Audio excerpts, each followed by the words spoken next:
हमारा गांव सिंध के एक दूर दराज इलाके में वाक़ था। एक तरफ रेतला मैदान, दूसरी तरफ खेत और बरसाती नहर, तीसरी तरफ शहर जाने वाली सड़क और चौथी तरफ सरसब्ज पहाड़ियाँ थीं।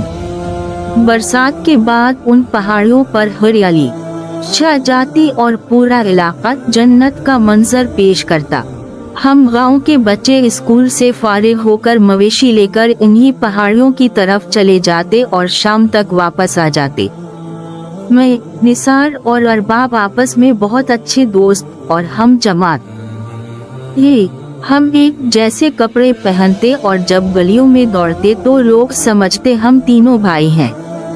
रोजाना स्कूल के बाद हम बकरियां और बकरे चरा कर एक मखसूस पहाड़ी मकाम पर ले जाते, जहां वो खुद घूमकर वापस आ जाते।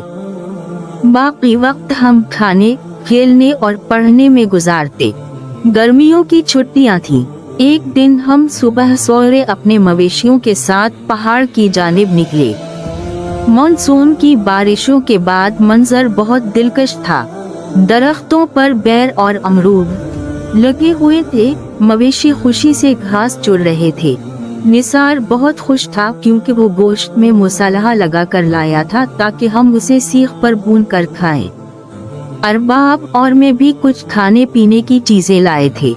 हमने एक ऊंची जगह का इंतखाब किया जहां से गांव और वादी दोनों दिखाई देते थे। वहां पत्थरों से चूल्हा बनाया, लकड़ियां जुमा की और दोपहर के वक्त खाना तैयार होने लगा। हमने नमाज पढ़कर खाने की तैयारी मुकम्मल की। अभी हम खाना शुरू ही कर रहे थे कि गांव की सिमत से अचानक गोलियों की आवाजें आने लगे। हम घबरा गए। मवेशी भी सहम कर एक तरफ इकट्ठे हो गए। फिर हमने देखा कि 6 नकाब पोश असलहा लिए पहाड़ों की तरफ भाग रहे हैं। इनके पीछे गांव के कुछ लोग लाठियां लेकर दौड़ रहे थे। हमें अंदाजा हो गया कि गांव में डाकुओं ने हमला किया है।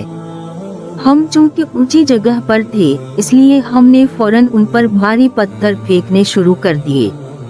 पहले ही पत्थरों से 2 डाकू जख्मी होकर गिर पड़े। बाकी डाकुओं ने फायरिंग शुरू कर दी। गोलियों की जद में आकर निसार जख्मी हो गया, मगर उसने हमें पत्थर फेंकने से रोका नहीं बल्कि खुद भी आखिरी वक्त तक डाकुओं पर पत्थर फेंकता रहा। बिलाखिर बाकी डाकू भी जख्मी होकर फरार हो गए। गांव के लोग और करीबी देहात के लोग भी मदद के लिए पहुंच गए और सब डाकू पकड़े गए। निसार बहुत ज्यादा खून बहने से बेहोश हो गया।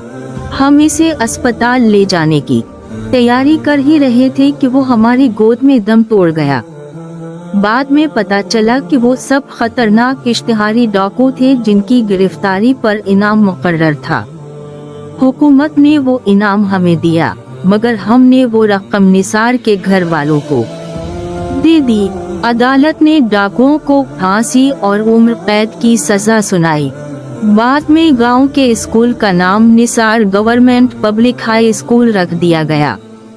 आज भी स्कूल के दरवाजे पर निसार की तस्वीर आवेजा है।